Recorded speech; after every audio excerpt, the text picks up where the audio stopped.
சட்டப்பேரவையில் முதலமைச்சர் எடப்பாடி பழனிசாமி உரையாற்றிய காட்சிகளை தற்போது பார்க்கலாம். சேர்ந்தவர்களும் உறுப்பினராக யாரை நியமிக்க வேண்டும் என்று கேட்டிருந்தார்கள். அதன் அடிப்படையிலே தமிழ்நாடு, கேரளா, புதுச்சேரி சேர்ந்த மாநிலத்தைச் சேர்ந்த அரசு தங்களுடைய பிரதிநிதிகளை முதலிலே வழங்கப்பட்டது. கர்நாடக அரசு வழங்காமல் இருந்தது. மத்திய அரசே அந்த உறுப்பினர்களை நியமித்தது.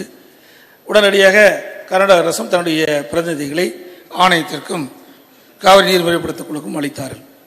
எனவே இன்றைக்கு குழு அமைக்கப்பட்டு விட்டது. அந்த குழு செயல்பட ஆரம்பித்து விட்டது. இன்றைய தினம் முதல் மாண்பு எதிர்க்கட்சி துணைத் தலைவர் சொல்வதை போல முதற்கூட்டம் நாம் நீண்ட நெடிய நாட்களாக போராடி கொண்டு வந்த அதற்கு வடிவம் கொடுக்கின்ற விதத்திலே இன்றைய தினம் காவிரி மேலாண்மை ஆணையத்துடைய முதற்கூட்டம் நடைகிறது. அந்த கூட்டத்திலே ஏற்கனவே உச்ச நீதிமன்றம் அளித்த தீர்ப்பின் அடிப்படையில் மத்திய அரசு இன்றைக்கு இந்த குழுவின் வாயிலாக என்னென்ன அம்சங்கள் குறிப்பிட்டிருக்கோ அதையெல்லாம் இன்றைக்கு பேசி தீர்க்கப்படும். அதனால்தான் நம்முடைய பிரதிநிதிகள், அரசின் சார்பாக செல்லக்கூடிய பிரதிநிதிகள், நான் ஏற்கனவே மூத்த அமைச்சர்கள், டெல்டா பாசன வருகின்ற அந்த அமைச்சர்களெல்லாம் உயர் அதிகாரிகள், நம்முடைய அரசு வழக்கறிஞர்களெல்லாம் அழைத்து பேசி நாம் எப்படி செயல்பட வேண்டும், உச்சநீதிமன்றம் அளித்த தீர்ப்பு எந்தெந்த வகையிலே நமக்கு சாதகமாக இருக்கின்றது, அது மட்டும் இந்த ஆணையம் எவ்வாறு செயல்பட வேண்டும் என்ற விவரங்கள்லாம் கேட்டறிந்து நாம் எப்படி செயல்பட வேண்டும் என்ற ஒரு ஆலோசனையும் நாம் சொல்லி அனுப்பியிருக்கின்றோம். முதற்கூட்டம் நடைபெற்றது. நம் முதற்கூட்டத்திலே என்னென்ன பேசப்படுகின்ற விவரம் தெரிந்த பிறகு நாம் மேற்கொண்டு நடவடிக்கை எடுக்கலாம். அது மட்டும் இல்லை, இப்பொழுது கர்நாடக அரசு உச்சநீதிமன்றத்திலே வழக்கு தொடர்வதாக நம்முடைய எதிர்க்கட்சி துணைத் தலைவர் சொல்லியிருக்கின்றார்கள்.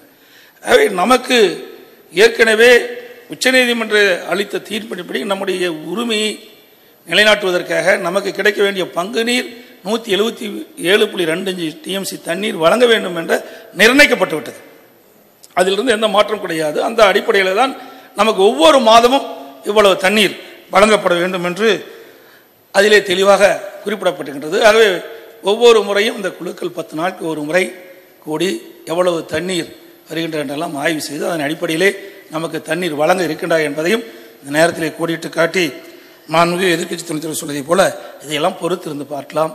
நமக்கு உச்சநீதிமன்றம் அளித்த தீர்ப்பின்படி மத்திய அரசு எவ்வாறு செயல்படுகின்றது, இந்த ஆணையம் எவ்வாறு செயல்படுகிறது, இந்த காவிரி நீர் முறைப்படுத்தும் குழு எவ்வாறு செயல்படுகின்றது என்பதையெல்லாம் விவரம் தெரிந்த பிறகு தேவையான மேல் நடவடிக்கை எடுப்போம் என்பதை தங்கள் வாயிலாக எதிர்க்கட்சி துணைத் தலைவருக்கு தெரிவித்தார்.